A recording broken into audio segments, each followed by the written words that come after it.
welcome to Toes in the Sand. My name is Lisa Pulliam, and I am so honored and excited to be the host of this new TV show. Let me tell you a little bit about Toes in the Sand.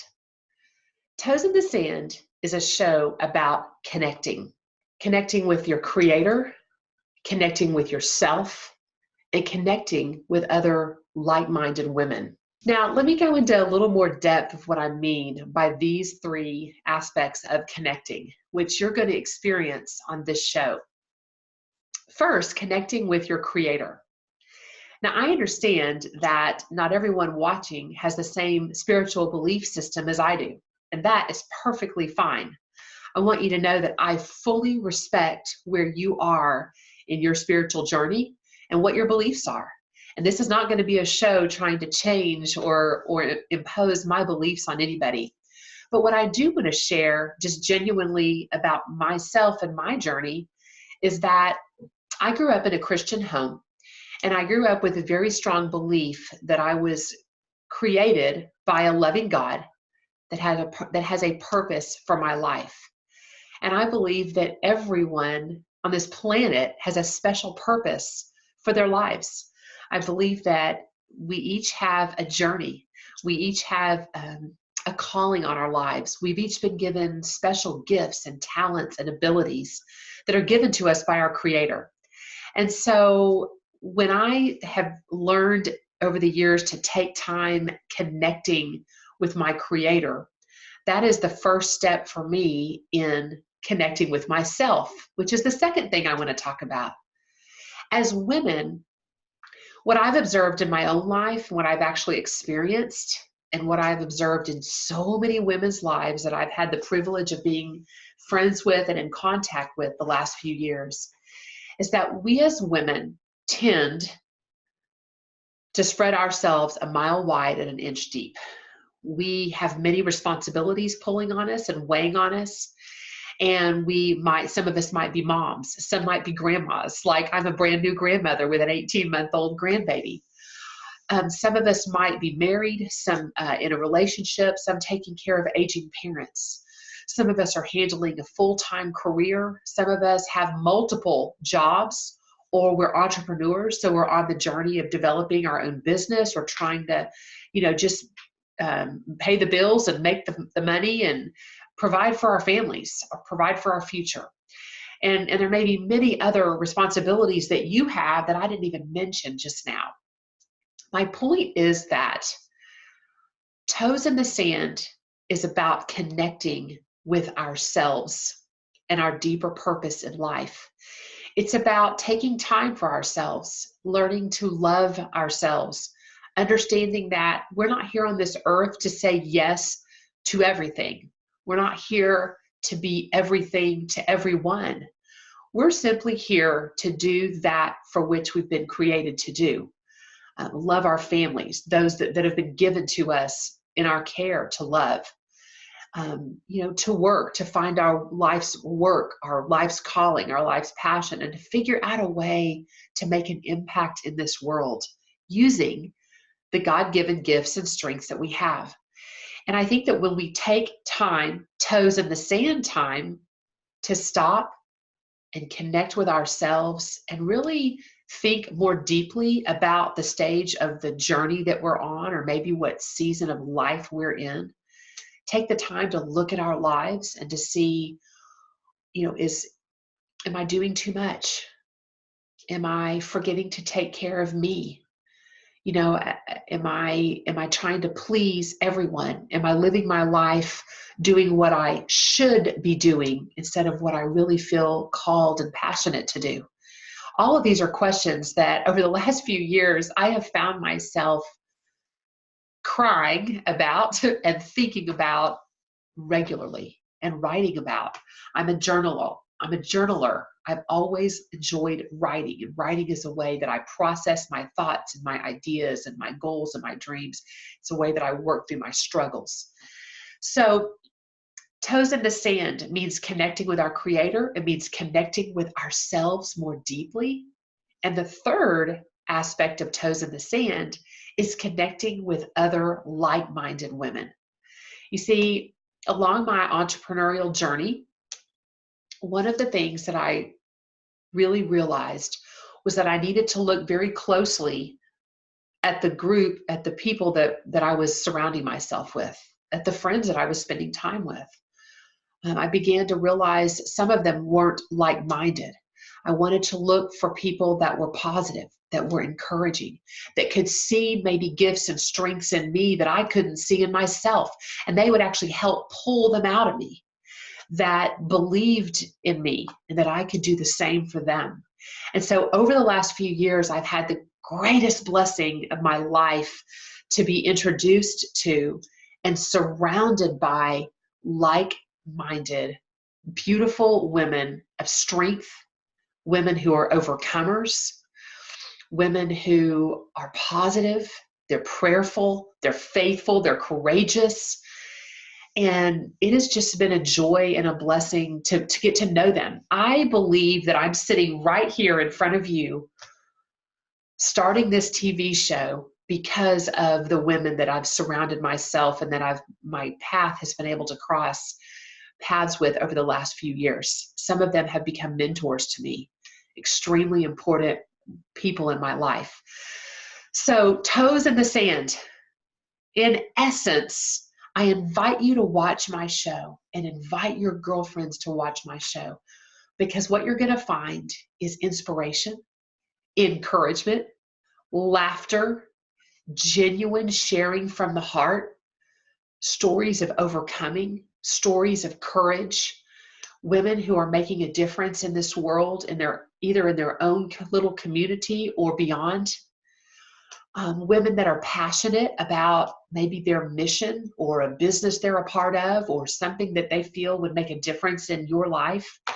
You're going to see just a variety of women being interviewed and sharing their portion of their journey with you in hopes that it will encourage you, that it will connect with you, and that it will make a difference in your life. So Toes in the Sand is about connecting. Now, Toes in the Sand came because I love the beach. I mean, I don't know very many women that don't love the beach. Now, I don't live near the beach. The closest beach that I enjoy traveling to is 7 hours away. So I don't get to be there all the time. I don't live at the water's edge. I dream of living at the water's edge, and I hope to someday. But in those times growing up, as our family went to the beach in the summertime, the South Texas beaches, or as a young adult, or now as a woman who has some girlfriends that live down there and have condos down there, I have just grown to treasure time at the water's edge.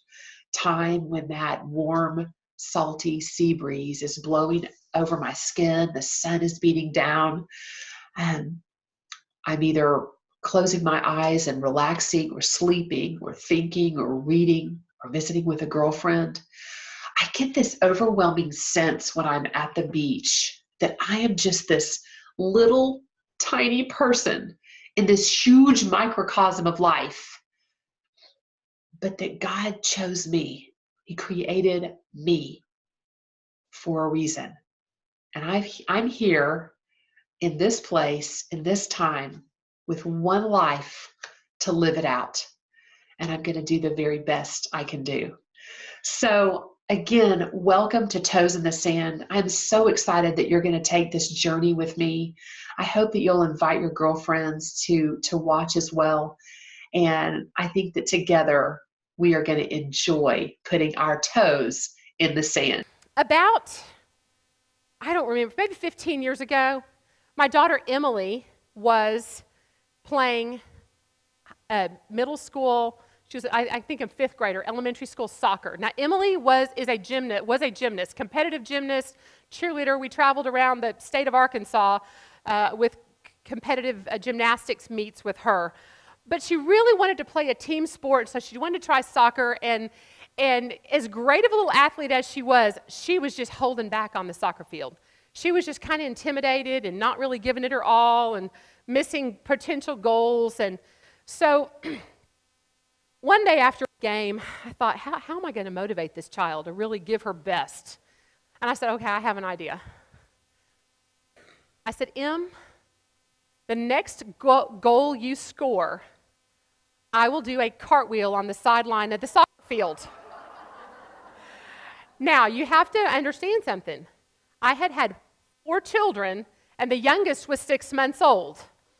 And so, let's just say I wasn't in the most stellar of physical conditions at that time, right? And so, I remember these little voices were kind of talking to each other after I put that challenge out there, and one of them said, "Are you nuts? What if she scores a goal? You're like nearly 40 years old. You've had 4 kids. You haven't exercised in 15 years, you know. What are you thinking? You're going to have to be pulled off this field in a stretcher." And then the other voice was going, "Don't worry about it. She hasn't scored a goal all season. She's not going to score a goal. You're never going to have to follow through with that." Guess what happened the next game? Oh, yeah. She scores a goal. So after the game, all the little 5th graders are running over to me, bright-eyed and bushy-tailed. I mean, this was more fun than the ice cream truck coming by, right? Because they'd heard that an old lady was going to make a fool of herself on the sideline at the soccer field. So I took a look at Emily and that little face, and she was so excited.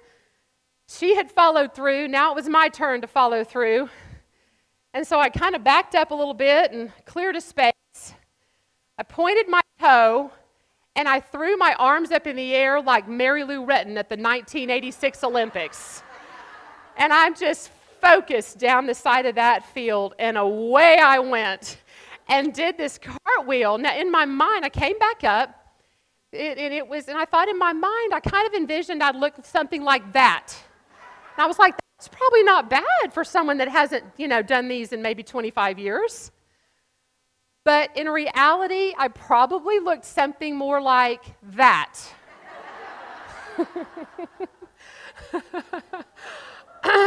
Ladies, just in case you were wondering if doing a cartwheel is anything like riding a bike, it's not. It's not something you can pick back up just out of the blue. So I got up, pulled every muscle in my entire body, got up, tried to put a smile on my face like I was okay. And my daughter and her teammates are all, "Ah, she did it!" And they're so excited. And I looked in their eyes, and all I could think of was, women are nuts. I mean, it's like we are so passionate about our kids and our families and the things that we love and the people we love. We just put ourselves on all out there, don't we? I mean, we do things for our loved ones that we would never imagine doing for anybody else. But we put our best into those relationships, don't we? We put our all, we put everything into that. The speed at which a woman says, "Nothing," when asked what is wrong, is inversely proportional to the severity of the harm. You know what I love most about women? We love to laugh. And sometimes we laugh at ourselves, each other, our mistakes, our goof-ups, and even our silly fears. I totally resonate with a wall hanging that several of my girlfriends in this room have in their house. It says, "I laughed so hard, tears ran down my legs." And I turned 50 in May, and let me tell you, this is becoming a more common problem. Now, let me give you a little background. This is our company convention that the 3 of us basically met at. This was a couple of years ago, and I had achieved this position, executive consultant, and this is at the American Airlines Arena, and I'm getting to walk across the stage, and I'm going to bring it, right? I'm going to bring my best. I get to walk across the stage of the American Airlines Arena, and there are 15,000 people in the arena. You can't see them. You can see like 4. But I promise, there were 15,000, and we were just walking, and here I come. And I've got my blue dress on, my hair's all fixed. Look at those heels. And I'm walking along. Now, my team waves at me. Wait for it.